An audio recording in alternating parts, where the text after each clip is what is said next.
Corona के नए variant Omicron पर पीएम ने ली बैठक। अधिकारियों और जनता से पीएम ने की सावधानी बरतने की अपील। कहा, नए वेरिएंट के लिए अभी से तैयार रहने की जरूरत।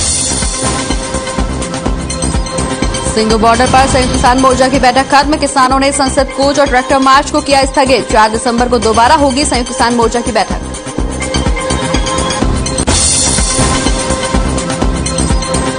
नूह में हरियाणा प्रगति रैली को मुख्यमंत्री मनोहर लाल ने किया संबोधित। नूह वासियों को दी करोड़ों की सौगात। करोड़ रुपए की 9 परियोजनाओं का किया शुभारंभ।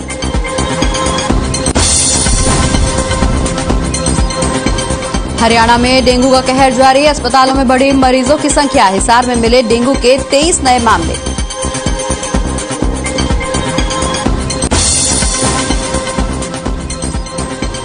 और वल्लभगढ़ में डीएपी के बाद यूरिया की किल्लत। खाली हाथ लौट रहे यूरिया लेने पहुंचे किसान। कहा, केंद्र संचालक ने स्टॉक खत्म होने की कही बात।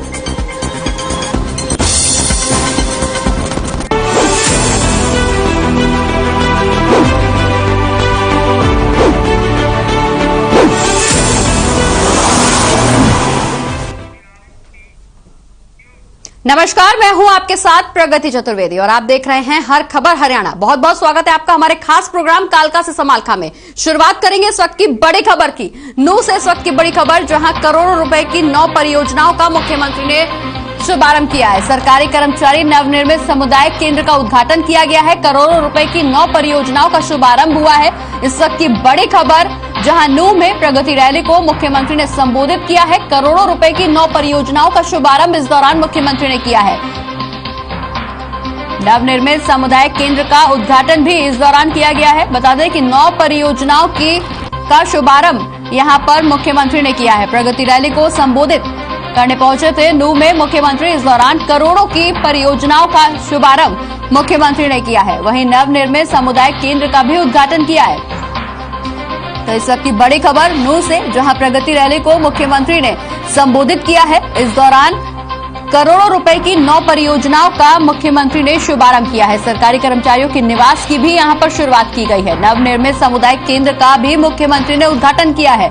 तो नूह वासियों को यहां पे करोड़ों की सौगात मुख्यमंत्री ने दी है। प्रगति रैली को संबोधित करने पहुंचे थे नूह मुख्यमंत्री। इस दौरान करोड़ों रुपए की परियोजनाओं का शुभारंभ मुख्यमंत्री के द्वारा किया गया। सरकारी कर्मचारियों के निवास की भी शुरुआत हुई। वहीं नवनिर्मित सामुदायिक केंद्र का भी उद्घाटन किया गया। तो इस वक्त की बड़ी खबर नूह से, जहां प्रगति रैली को मुख्यमंत्री संबोधित करने पहुंचे थे। बता दें कि मुख्यमंत्री मनोहर लाल ने प्रगति रैली को संबोधित किया था, जहां नूह वासियों को उन्होंने करोड़ों की सौगात दी। बता दें कि करोड़ों रुपए की 9 परियोजनाओं का इस दौरान मुख्यमंत्री ने शुभारंभ किया। तो प्रगति रैली को मुख्यमंत्री ने यहां संबोधित किया है। बता दें कि नूह वासियों को यहां पर करोड़ों की सौगात मुख्यमंत्री की तरफ से दी गई, जहां सरकारी कर्मचारियों के निवास की भी शुरुआत हुई। वहीं नवनिर्मित सामुदायिक केंद्र का भी उद्घाटन किया गया।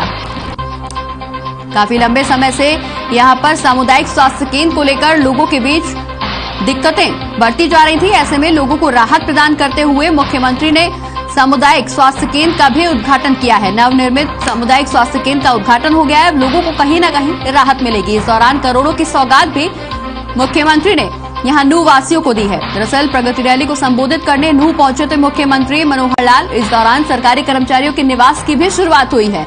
वहीं नवनिर्मित सामुदायिक केंद्र का भी उद्घाटन किया गया।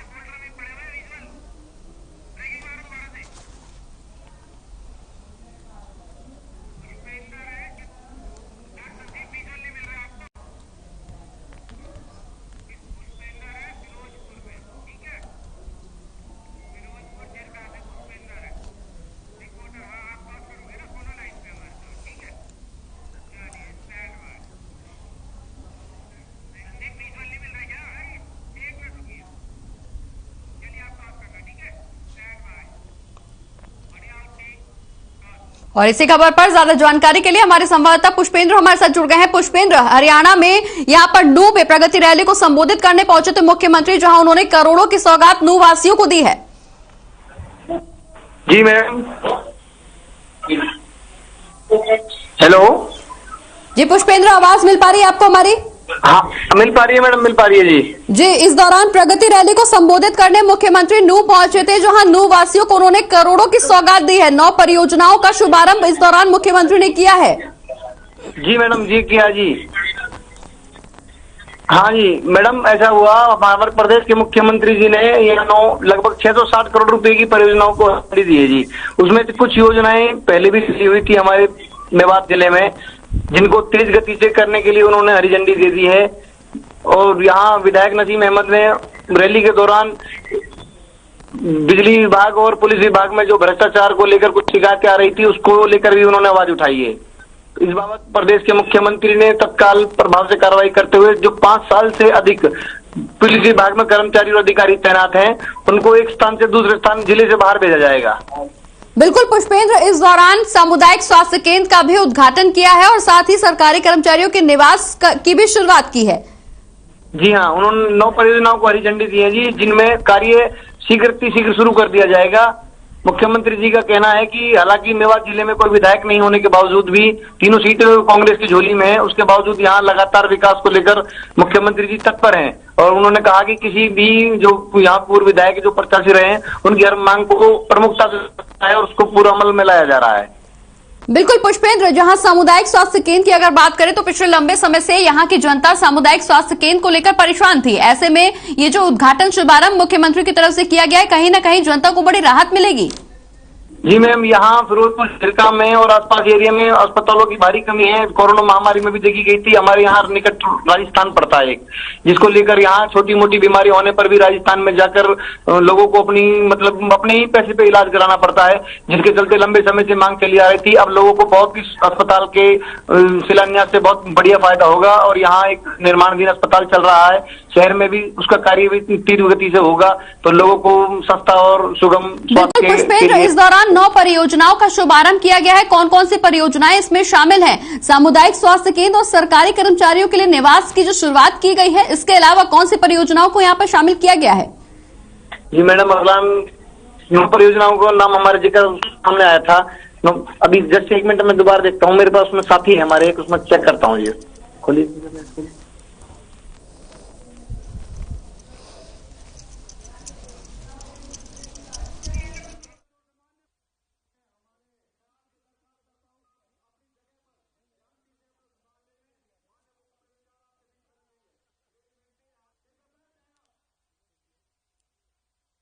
यहाँ नूह पहुंचे हैं। इस दौरान नूह वासियों को उन्होंने करोड़ों की सौगात दी है। बता दें कि प्रगति रैली को भी मुख्यमंत्री ने यहाँ संबोधित किया है। साथ ही सामुदायिक स्वास्थ्य केंद्र, जो नवनिर्मित सामुदायिक स्वास्थ्य केंद्र है, उसका भी उद्घाटन किया है। वहीं सरकारी कर्मचारियों के निवास की भी यहाँ पर मुख्यमंत्री ने शुरुआत की है। बता दें कि इस दौरान पिछले लंबे समय से जहां अस्पतालों की कमी को लेकर जनता को परेशानी हो रही थी, ऐसे में सामुदायिक स्वास्थ्य केंद्र का उद्घाटन भी मुख्यमंत्री की तरफ से किया गया है। तो प्रगति रैली को संबोधित करने यहां पहुंचे थे मुख्यमंत्री और इस दौरान उन्होंने नूह वासियों को करोड़ों की सौगात दी है। दरअसल मुख्यमंत्री ने यहां 9 परियोजनाओं का शुभारंभ किया है प्रगति रैली को संबोधित करते हुए, जहां उन्होंने विपक्ष पर निशाना साधा, वहीं इस दौरान जनता को बड़ी सौगात दी है। इस दौरान 9 परियोजनाओं का शुभारंभ मुख्यमंत्री की तरफ से किया गया है। बता दें कि करोड़ों रुपए की सौगात यहां पर नूह वासियों को मुख्यमंत्री की तरफ से दी गई। वहीं प्रधानमंत्री का भी सहयोग लगातार यहां की राज्य सरकार को मिलता हुआ नजर आ रहा है। इसके बाद अब ये नूह वासियों को मुख्यमंत्री की तरफ से बहुत बड़ी सौगात दी गई है। प्रगति रैली को संबोधित करने यहां नूह पहुंचे थे मुख्यमंत्री, जहां उन्होंने तमाम लोगों को राहत प्रदान की है और करोड़ों की सौगात नूह वासियों को यहां दी गई है। सामुदायिक स्वास्थ्य केंद्र का उद्घाटन किया गया है। पिछले लंबे समय से लोग अस्पताल की कमी से जूझ रहे थे। ऐसे में लोगों को काफी दूर तक का सफर तय करना पड़ता था इलाज के लिए, लेकिन अब मुख्यमंत्री ने यहां सामुदायिक स्वास्थ्य केंद्र की शुरुआत कर दी है, उसका उद्घाटन कर दिया है। ऐसे में लोगों को काफी दूरी तय नहीं करनी पड़ेगी इलाज के लिए। उनको अब आसानी से समय पर इलाज मिल सकेगा, लोगों की जान ज्यादा से ज्यादा बचाई जा सकेगी। प्रगति रैली को संबोधित करने का सिर्फ और सिर्फ एक मुख्य उद्देश्य, इस रैली के माध्यम से सरकार ने विकास कार्यों को लेकर तमाम बड़े ऐलान किए हैं। वहीं राज्य की प्रगति को लेकर मुख्यमंत्री लगातार सजग नजर आ रहे हैं। इसी कड़ी में उन्होंने प्रगति रैली को भी संबोधित किया है।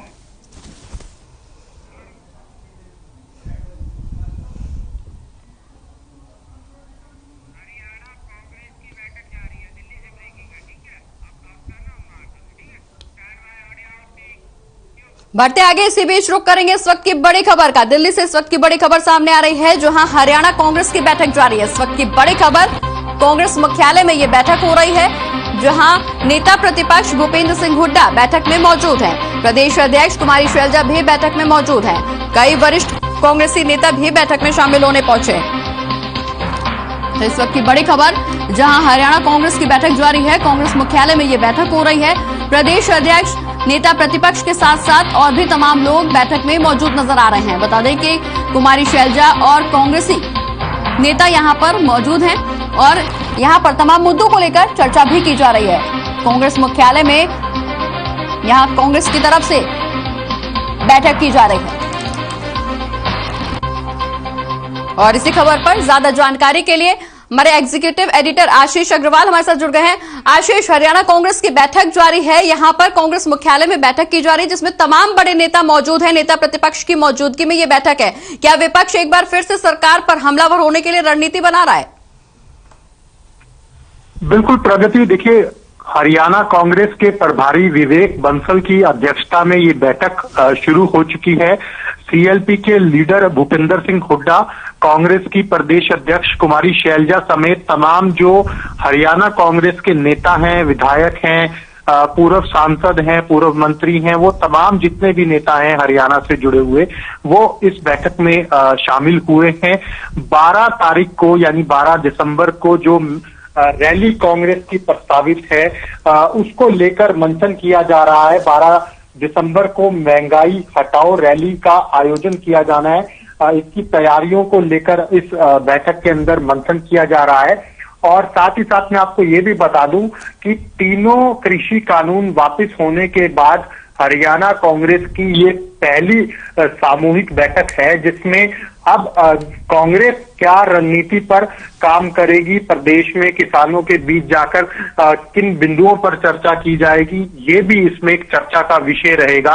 और साथ ही साथ जो प्रदेश के दूसरे मुद्दे हैं, उन पर भी इस बैठक में चर्चा होगी। बिल्कुल आशीष, प्रदेश के तमाम मुद्दों को इस बैठक में शामिल किया गया है। ये बैठक कांग्रेस मुख्यालय में हो रही है, जिसमें कांग्रेस के तमाम बड़े नेता मौजूद हैं। नेता प्रतिपक्ष की मौजूदगी में भी ये बैठक की जा रही है। इससे पहले अगर कुमारी शैलजा की बात करें तो लगातार वो सरकार पर हमलावर रही है। ऐसे में 12 दिसंबर को जो महंगाई हटाओ, ये जो सरकार के खिलाफ आंदोलन छेड़ने की एक बात की जा रही है, उसको लेकर जो रणनीति बनाई जा रही है, महंगाई को लेकर सरकार को घेरने की एक बार फिर से कोशिश की जा रही है। क्या एक बार फिर से कुमारी शैलजा सरकार पर बरसती हुई नजर आ सकती हैं, क्योंकि वो लगातार सरकार पर महंगाई को लेकर हमलावर रही हैं?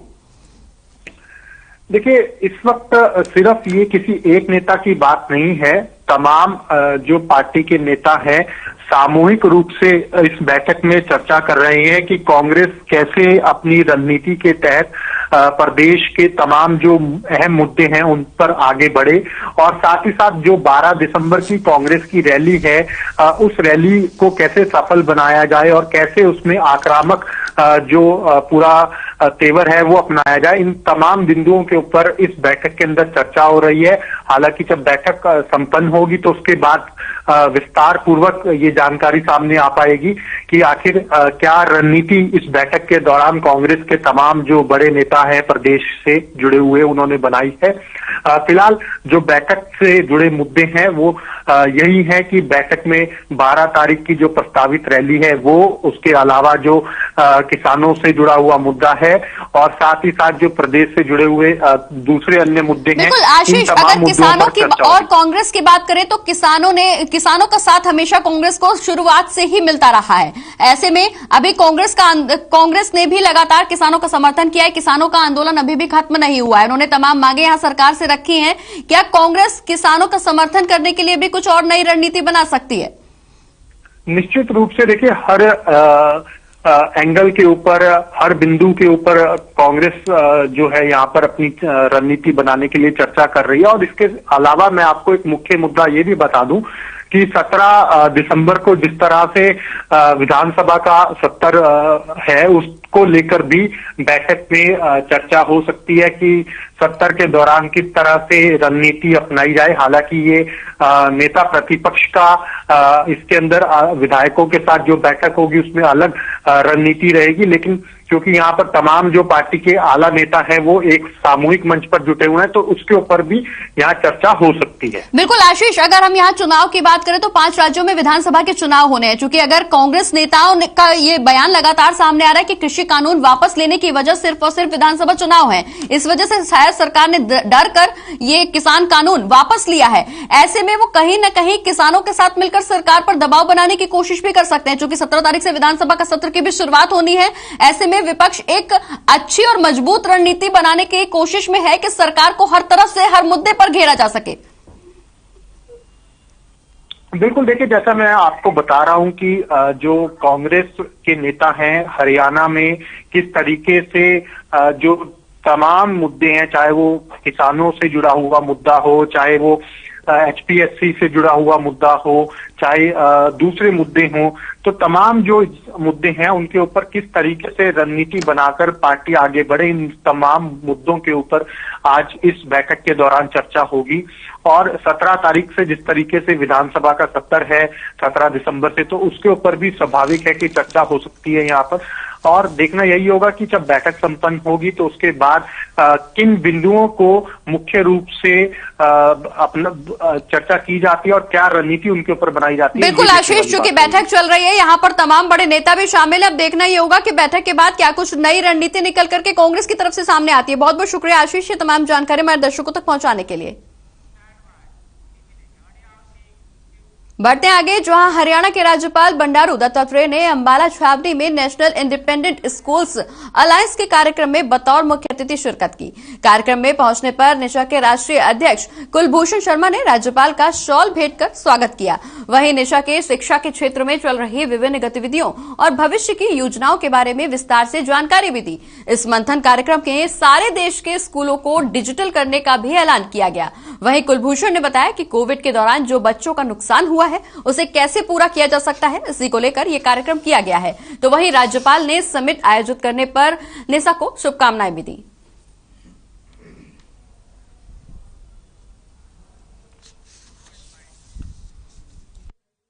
पैंडेमिक के दौरान क्या लर्निंग लॉस बच्चों का हुआ और कैसे उसको सही किया जा सकता है, तो महामहिम राज्यपाल जी को इस पर निमंत्रित किया गया था और इसमें लॉन्च किया गया लॉन्च माई कैरियर एक प्रोग्राम लॉन्च किया गया, जिससे बच्चों को कैरियर में जो है कैरियर चुनने में फ्री ऑफ कॉस्ट बहुत मदद मिलेगी। और सारे देश के स्कूलों को डिजिटल करने का भी फैसला निशा ने इस मंथन कार्यक्रम में लिया।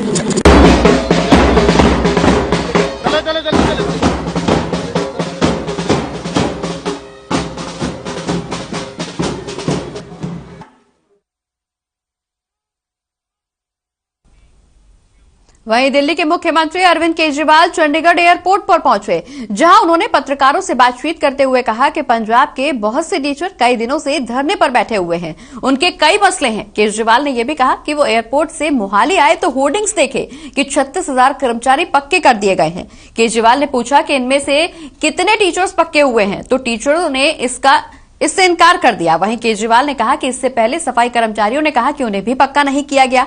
इस पर केजरीवाल ने सवाल किया कि 36,000 कौन से कर्मचारी पक्के किए गए हैं। केजरीवाल ने सरकार पर झूठ बोलने का आरोप भी लगाया है।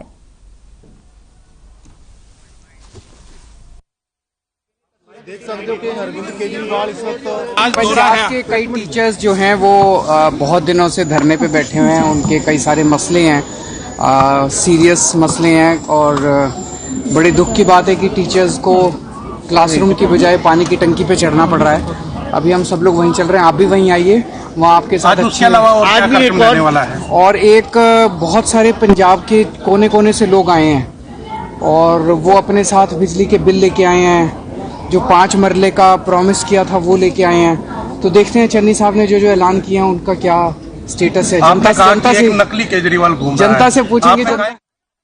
बढ़ते आगे, जहां चंडीगढ़ सेक्टर 4 में ईटीटी टेट पास टीचर्स अपनी मांगों को लेकर टेलीकॉम टावर पर चढ़ गया।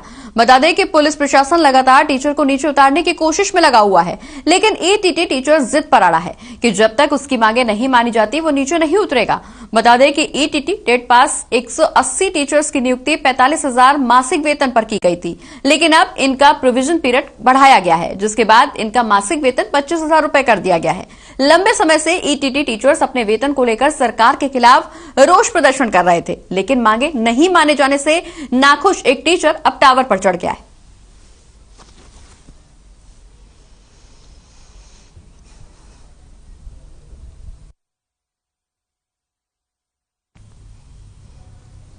तो टावर पर ईटीटी टेट पास टीचर चढ़ गया है। ये बता दें कि ये टीचर पंजाब का रहने वाला है, वहीं वेतन घटाने से ये टीचर नाराज है और वहीं अब साफ तौर पर टीचर ने ऐलान कर दिया है कि जब तक सरकार उनकी मांगों को पूरा नहीं करेगी तब तक वो टावर से नीचे नहीं आएंगे।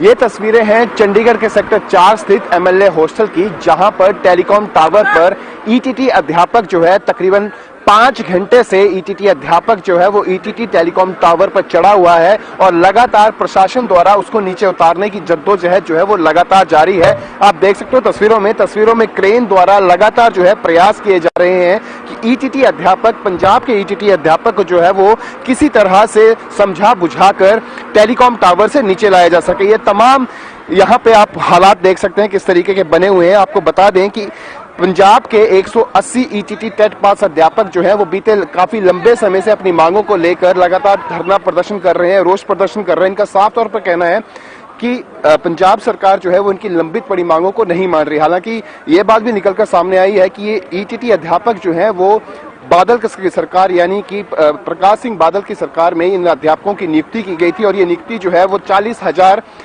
मेहनताना पर की गई थी। लेकिन जैसे ही कांग्रेस सरकार आती है तो कांग्रेस सरकार के आने के बाद इनका आमदनी जो है वो 40,000 से 25,000 की जाती है, जिसके एवज में आकर रोष प्रदर्शन जो है वो पिछले काफी लंबे समय से ईटीटी अध्यापकों द्वारा किया जा रहा है। और अब ये हालात जो है यहाँ पे बने हुए हैं, आप देख सकते हो तस्वीरों में। बीते लगभग 5.5 घंटों से ईटीटी इकलौते ईटीटी अध्यापक जो है वो टेलीकॉम टावर पर चढ़े हुए हैं और लगातार रोष प्रदर्शन जो है वो सरकार के खिलाफ किया जा रहा है। और इसके ठीक ऑपोजिट अगर आपको मैं दिखाना चाहूंगा तो इसको ठीक ऑपोजिट जो है वो पंजाब के पूर्व मुख्यमंत्री प्रकाश सिंह बादल का घर है, आप देख सकते हो तस्वीरों में। और यहाँ पे ठीक उसके सामने जो है वो ईटीटी अध्यापक जो है वो टेलीकॉम टावर पर चढ़े हुए हैं। ये तस्वीरें हैं चंडीगढ़ के सेक्टर 4 स्थित पंजाब के एमएलए हॉस्टल की। यहाँ पे पुलिस और प्रशासन द्वारा लगातार प्रयास किए जा रहे हैं कि किसी न किसी तरह से समझा बुझाकर जो है वो ईटीटी अध्यापक को नीचे उतारा जा सके। ये तस्वीरें हैं पंजाब के एमएलए हॉस्टल की, जहां पर टेलीकॉम टावर पर ईटीटी अध्यापक जो है वो चढ़ा हुआ है और लगभग बीते 5.5 घंटों से वो टावर के ऊपर हैं। और उनका साफ तौर पर कहना है कि उनकी जो मांगे हैं, जो उनका मेहनताना है, उसको जो है एक बार फिर से जारी किया जाए। जो 40,000 रुपयों तक का था उसे 25,000 किया गया, उस मेहनताना को बढ़ाया जाए। तो ये कुछ हालात जो हैं वो चंडीगढ़ के सेक्टर 4 स्थित एमएलए हॉस्टल पर बने हुए हैं। आप देख सकते हैं फायर ब्रिगेड की गाड़ियां हैं, लगातार प्रयास किए जा रहे हैं कि किसी न किसी तरीके से ईटीटी अध्यापक के पास पहुंचा जाए और उन्हें समझा बुझाकर जो है वो नीचे लाया जा सके। तो ये कुछ तस्वीरें हैं चंडीगढ़ के सेक्टर 4 स्थित एमएलए हॉस्टल की। चंडीगढ़ से हर खबर हरियाणा के लिए रवि चंदेल के साथ कैमरामैन किशन की रिपोर्ट। और इसी खबर पर ज्यादा जानकारी के लिए हमारे संवाददाता चंडीगढ़ से रवि चंदेल हमारे साथ जुड़ गए हैं। रवि, क्या कुछ मौजूदा स्थिति, जैसा कि आपने दिखाया, अभी हम तस्वीरों में अपने दर्शकों को दिखा रहे थे कि लगातार वेतन घटने से नाराज होकर ये शिक्षक अब टावर पर चढ़ गए हैं, क्या कुछ उनकी मांगे और अब क्या मौजूदा स्थिति?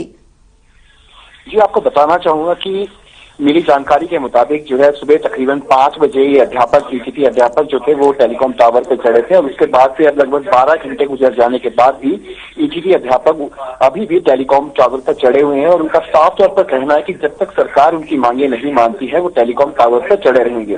हालांकि उन्होंने सरकार को मौजूदा समय में सोमवार तक का अल्टीमेटम दिया हुआ है कि सोमवार तक सरकार जो है किसी न किसी निष्कर्ष पर पहुंचे और उनकी मांगों को माना जाए। तो फिलहाल की स्थिति ऐसी बनी हुई है कि अभी भी ईटीटी अध्यापक जो है वो अभी भी टेलीकॉम टावर पर चढ़े हुए हैं। जी बिल्कुल रवि, हालांकि अभी भी ये शिक्षक टेलीकॉम टावर पर चढ़े हुए हैं, क्या इस पर संज्ञान लेते हुए कोई प्रशासनिक अधिकारी मौके पर पहुंचा है? विभाग की तरफ से क्या कुछ कार्रवाई इस पर देखने को मिलेगी? जी, विभाग प्रशासनिक कार्रवाई जो है विभाग की तरफ से लगातार जो है वो जारी है। लगातार प्रयास किए जा रहे थे वहां पे किसी न किसी तरीके से समझा बुझाकर जो है वो ईटीटी टीचर को टावर से नीचे उतारा जाए, लेकिन ईटीटी टीचर ने साफ इनकार कर दिया। उन्होंने एक कागज दिया, एक मेमोरेंडम दिया और जिसके हवाले से उन्होंने कहा है कि जो उनकी मांगे हैं, जिस तरीके से प्रकाश सिंह बादल पूर्व मुख्यमंत्री, पंजाब के पूर्व मुख्यमंत्री प्रकाश सिंह बादल के टेन्योर में जिस तरीके से उनका जो वेतन था, मासिक वेतन था, उस वेतन को पुनः जारी किया जाए, जो उनकी जो मासिक वेतन 45,000 रुपया लगाया गया था और अभी कांग्रेस की सरकार आने के बाद उन प्रोविजन पीरियड बढ़ाने के बाद उसे 25,000 किया गया। तो ये मासिक वेतन जो है उसे पुनः जो है वो 45,000 किया जाए। तो इन तमाम मेमोरेंडम उन्होंने दिया था, जिसके बाद प्रशासनिक अधिकारियों ने उसको जो है वो अधिकारियों को सौंपा है। तो अभी मौजूदा स्थिति ये बनी हुई है कि अभी भी ईटीटी अध्यापक जो है वो टेलीकॉम टावर पे चढ़े हुए हैं। जी चलिए, बहुत बहुत शुक्रिया रवि, ये तमाम जानकारी हमारे दर्शकों तक पहुंचाने के लिए। हम आगे भी आपसे अपडेट्स लेते रहेंगे, लेकिन फिलहाल के लिए शुक्रिया। और इसी के साथ कालका से समालखा में फिलहाल इतना ही। मुझे दीजिए इजाजत, नमस्कार।